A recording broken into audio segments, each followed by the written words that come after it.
nka kanseri yo mu butumbutumbu iyo bayibonye hakiri kare barayivura igakira mugo ugiye waratevye ntibigi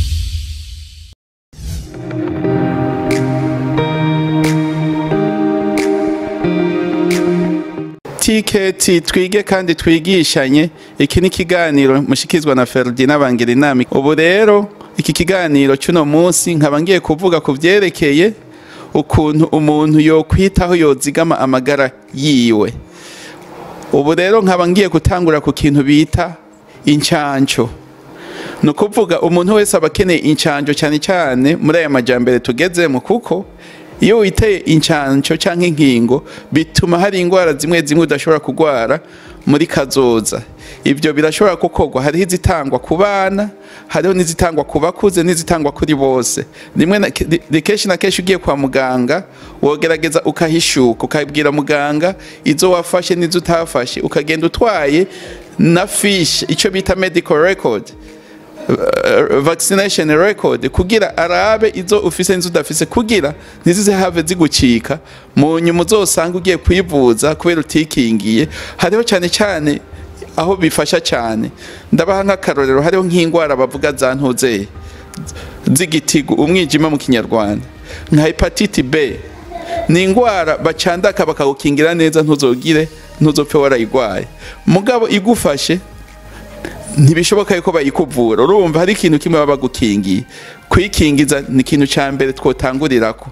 Hanyuma igikurikira, hariho ico bavuga ati rimwe na rimwe ni vyiza kwa mugenda kwa muganga kugira ngo bagupime hanyuma banagukingi, hama basanze ingwara uyifise bayizibirire kure itaragufata.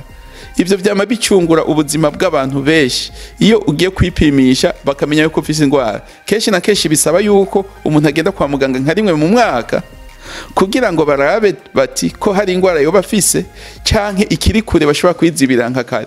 Nk'ingwara za kanseri iyo bayibonye hakiri mu ntango barayirandura n'umuzi, hama ukabukize gutyo nyine, muga ugiye waracerewe iraguhitana no kuri sindakubesha, iraguhitana. Ndabaye nk'akarorero nka kanseri y'iyinjiriro ry'igitereko, mu kinyarwanda bayita ngo ni kanseri y'inkondo y'umura.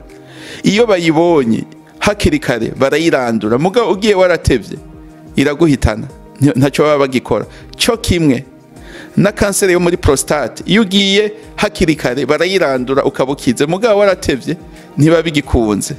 Nka kanseri yo mu butumbutumbu iyo bayibonye hakiri kare barayivura igakira, muga ugiye waratevye ntibigikira. Na kanseri yo muri estoma bayibonye ikiri mu ntango barayirandura. Nico gituma iyo umuntu agiye kugira mu za bukuru, cyane cyane nko mu myaka 40 50, ni rimwe nemwe kugira azisuzumisha ibyo bintu, kugira ngo ntihazogere igihe bizoshika ntibabe bakibivura babirandurana n'imizi. Hanyuma ikindi kintu tugira ko kwa muganga no kwivuza, kwivuza hariho urashobora kujya kwa muganga ukivuza ingwara bakazikiza ugakira neza. Ikindi kintu cya nyuma ni iyo bigeze ku gihe, iyo ngwara yaragufashe, urumva ntibashobora kuyirandura kandi ntishobora no gukira. Naho nyene turi mu bihugu bikomeye, technology yaradufashije cyane gose, kuko nk'akarorero hariho ingwara zimwe zidakira, muga iyo ufashe discipline ya muganga ukama ukurikiza impanuro, imiti ukayikurikiza kugira kubwiye, iyo ngwara muribanira ubuzima bwayo bwose, mbere ukazohitanwa n'urundi.